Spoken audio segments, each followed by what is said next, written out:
नमस्कार छात्रों, आपके अपने YouTube channel learning ma'am classes में आपका स्वागत, हार्दिक अभिनंदन।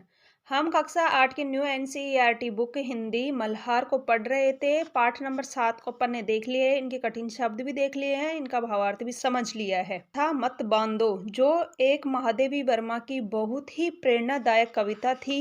आज अपन इस पाठ के क्वेश्चन आंसर देखेंगे। तो पाठ के क्वेश्चन आंसर स्टार्ट करते हैं पाठ से।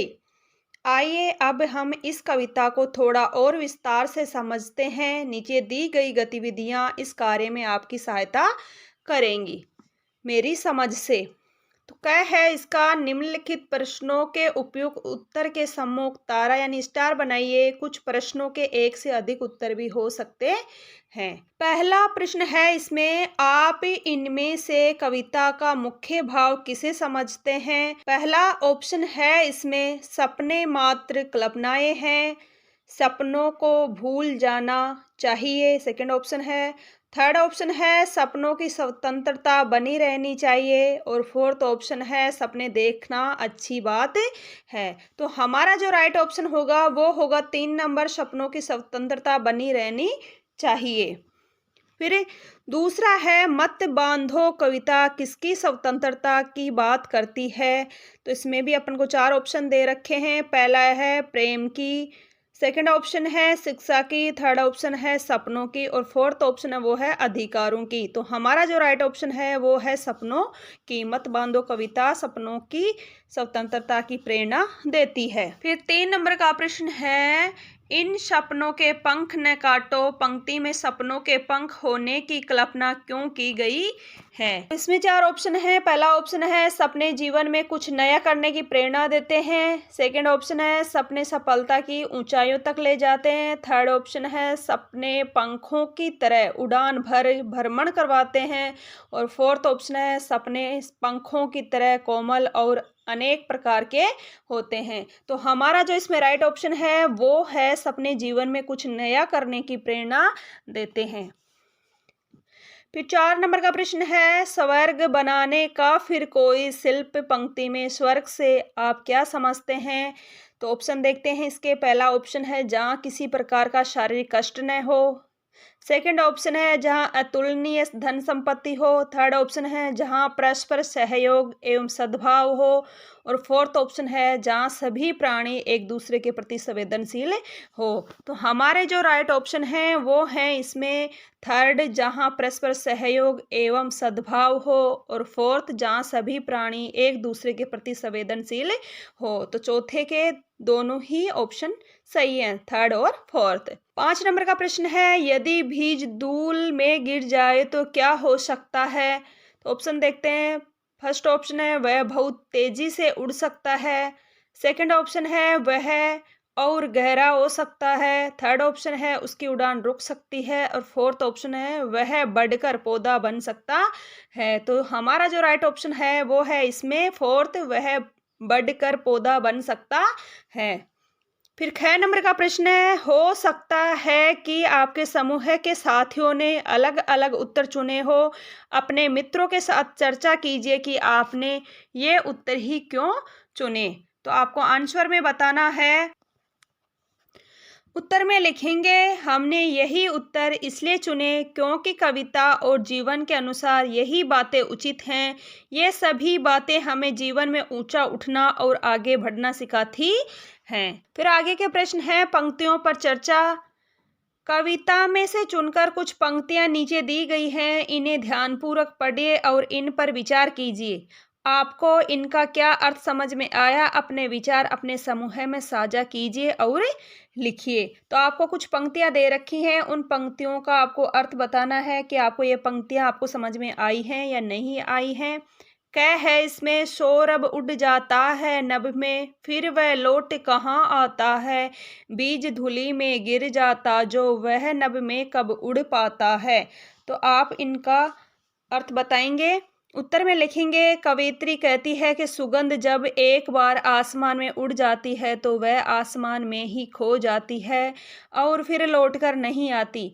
इसी प्रकार बीज भी जब धूल में गिरता है और उस समय उसे जल और सूर्य से पोषित ना किया जाए तो उसमें भी अंकुर नहीं फूटता। इसी प्रकार जब हम अपने सपनों को महत्व देकर उसे पूरा करने का प्रत्येक संभव प्रयास नहीं करते तो वह भी अपना अस्तित्व खोकर हमारे जीवन से दूर चला जाता है और नष्ट हो जाता है। फिर आगे का दे रखा है ख, मुक्त गगन में विचरण कर यह तारों में फिर मिल जाएगा, मेघों से रंग ओ किरणों से दीप्ति लिए भू पर आएगा।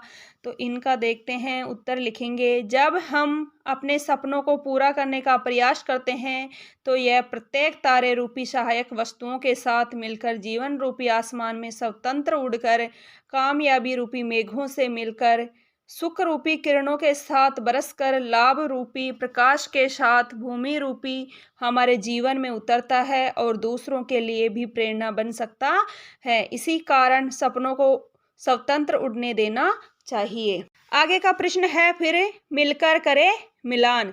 कविता में से चुनकर कुछ पंक्तियां स्तंभ फर्स्ट में दी गई हैं। उन पंक्तियों के भाव या संदर्भ स्तंभ 2 में दिए गए हैं। पंक्तियों को उनके सही भाव अथवा संदर्भ से मिलाइए। आपको 2 स्तंभ दिए गए हैं फर्स्ट और सेकंड, तो आपको इनको मिलान करना है। पहला है इसमें इन सपनों के पंख न काटो, इन सपनों की गति मत बांधो। तो इसमें करेंगे अपन थर्ड ऑप्शन, किसी पक्षी के पंख काट दिए जाए तो वह उड़ नहीं सकता, वैसे ही अगर हम किसी के सपनों को बाधित करें तो उसकी कल्पनाशीलता और संभावनाएं समाप्त हो जाएंगी। फिर दूसरा है इसमें सपनों में दोनों ही गति हैं, उड़कर आंखों में आता है। इसमें होगा 5 नंबर, सपनों में ऊपर उठने आरोहण और नीचे आने अवरोहण दोनों की विशेषताएं होती है। सपना विचार की तरह जन्म लेता है और फिर व्यवहार में पूरा होता है, तभी वह कल्पना से निकलकर सच्चाई बनता है। फिर थर्ड है इसका आरोहण मत रोको, इसका अवरोहण मत बांधो। तो इसका होगा 1 नंबर, सपनों के उठने आरोहण और उनके व्यवहार में वापस आने अवरोहण में बाधा न डाले, क्योंकि स्वतंत्रता ही सपनों को साकार करने की कुंजी है। फिर फोर्थ है इसमें नभ तक जाने से मत रोको, धरती से इसको मत बांधो।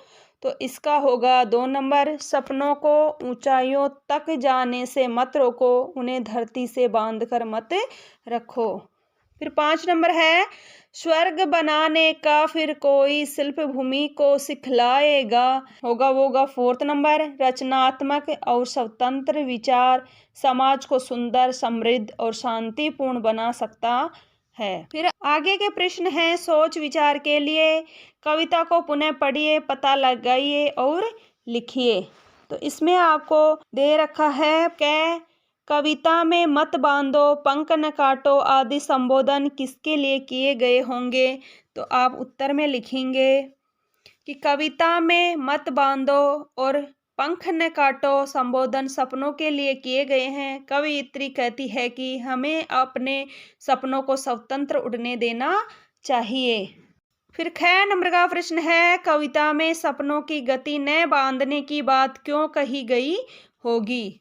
तो उत्तर में लिखेंगे कविता में सपनों की गति न बांधने की बात इसलिए कही गई होगी क्योंकि यदि सपनों को स्वतंत्र उड़ने नहीं दिया जाएगा तो वे हमारी आंखों में रह जाएंगे और समय के साथ खो जाएंगे, तथा एक बार यदि वो खो गए तो दोबारा आंखों में लौटकर नहीं आएंगे।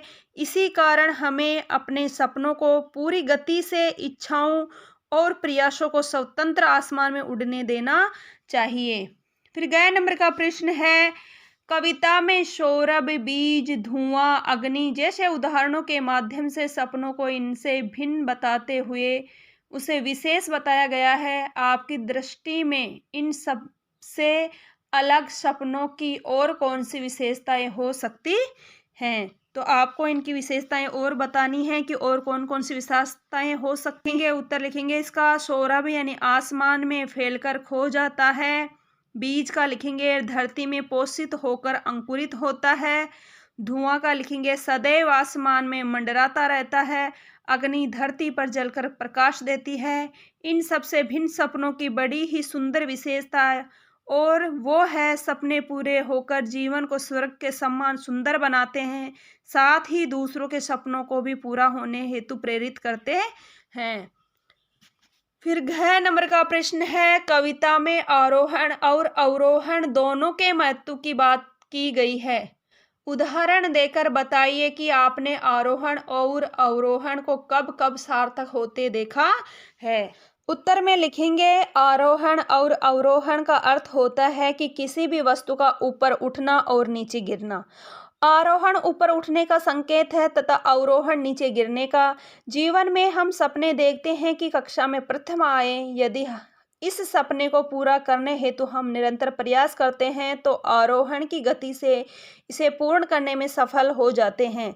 या जीवन में कुछ बनने की इच्छा रखते हैं तो चाहे कितनी भी कठिनाइयां आए उसे प्रत्येक संभव प्रयास से पूरा करने का प्रयत्न करते हैं तो हम सफल हो जाते हैं। परंतु जब हम इन सपनों के लिए कोई प्रयास नहीं करते तो यह अवरोहण की गति पर हार जाते हैं, अर्थात नीचे गिर जाते हैं और नष्ट हो जाते हैं। तो आरोहण का अर्थ होता है ऊपर उठना, किसी भी वस्तु को पाने के लिए कठिन से कठिन प्रयास करना। अवरोहण का अर्थ होता है नीचे, यानी नीचे गिर जाना। और वो ही बात है कि अपन कोई सपना देखते हैं, उसके लिए कोई प्रयास या प्रयत्न नहीं करते तो वो नीचे गिर के नष्ट हो जाता है। फिर आगे का प्रश्न है, इसमें अंगय सपनों में दोनों ही गति है, उड़कर आंखों में आता है। क्या आप सहमत हैं कि सपने आंखों में लौटकर वास्तविकता बन जाते हैं? अपने अनुभव या आसपास के अनुभवों से कोई उदाहरण दीजिए। तो उत्तर में लिखेंगे अपन, यह बात बिल्कुल सत्य है कि सपने उड़कर खो भी जाते हैं और जीवंत होकर आंखों में लौट भी आते हैं। यह बात मैंने अपने पड़ोस में रहने वाले एक 10वीं के छात्र में देखी। उसने बॉक्सिंग में गोल्ड जीतने का सपना देखा, परंतु उसका यह सफर आसान न था क्योंकि घरवाले उसे केवल एक खेल मानकर पढ़ने और बोर्ड परीक्षा में अच्छे अंक लाने हेतु लगातार दबाव बनाते थे। वह छात्र दोहरी जिंदगी में फिस जाता था, परंतु उसने हिम्मत नहीं हारी। वह 10वीं में तो केवल 65% अंक लाया, परंतु राष्ट्रीय स्तर पर उसने बॉक्सिंग में न केवल गोल्ड जीता बल्कि सरकार की तरफ से सम्मानित भी किया गया और बाद में वह ओलंपिक तैयारी में लग गया। इस प्रकार अथक प्रयासों से उसका सपना उसकी आंखों में वास्तविक बनकर उतर गया। तो आपका जो सपना है उसको पूरा करने के लिए आप कड़ी से कड़ी मेहनत करें, चाहे वो सपना किसी भी प्रकार का हो। जब अपन किसी भी वस्तु को शिद्दत से चाहते हैं तो वो अपन जरूर प्राप्त कर सकते हैं। फिर आगे का प्रश्न है, शीर्षक कविता का शीर्षक है मत बांधो। यदि आपको इस कविता को कोई अन्य नाम देना हो तो क्या नाम देंगे? आपने यह नाम क्यों सोचा यह भी लिखिए। तो हमारी जो कविता है मत बांधो, इसको अगर आप कोई और नाम देना चाहेंगे तो क्या नाम देंगे, और आपने जो नाम देना चाहा है, जो नाम आपने सोचा है वो क्यों सोचा है, इसके बारे में भी आपको लिखना है। तो उत्तर में लिखेंगे अपन, यदि इस कविता का शीर्षक हम रखना चाहें तो हम इस कविता का शीर्षक सपने रखना चाहेंगे, क्योंकि पूरी कविता का मुख्य आधार सपने ही है। जीवन में सपने बहुत महत्वपूर्ण होते हैं, हमें इन्हें पूरा करने का प्रयास करना चाहिए। इन्हें नज़रअंदाज न करके स्वतंत्र आसमान में उड़ने देना चाहिए, तभी हम भी ऊंचाइयों को छू पाते हैं। इसी कारण हम प्रस्तुत कविता का शीर्षक सपने रखना चाहेंगे, क्योंकि जो ये कविता है मत बांधो, इसमें सपनों की ही बात की गई है पूरी कविता में कि हमें सपने देखने चाहिए और उन सपनों को पूरा करने के लिए कड़ी से कड़ी मेहनत करनी चाहिए। उन सपनों को शिद्दत से चाहना चाहिए और उनको प्राप्त करने के लिए अपने को हर संभव प्रयास करना चाहिए। तो आज का वीडियो हम यहीं तक देखेंगे। आगे के क्वेश्चन बचे हुए हैं अपने, वो नेक्स्ट वीडियो में देखेंगे क्योंकि तबीयत थोड़ी ठीक नहीं है। तो यहीं तक देखेंगे आज के क्वेश्चन। वीडियो देखने के लिए धन्यवाद। Thank you.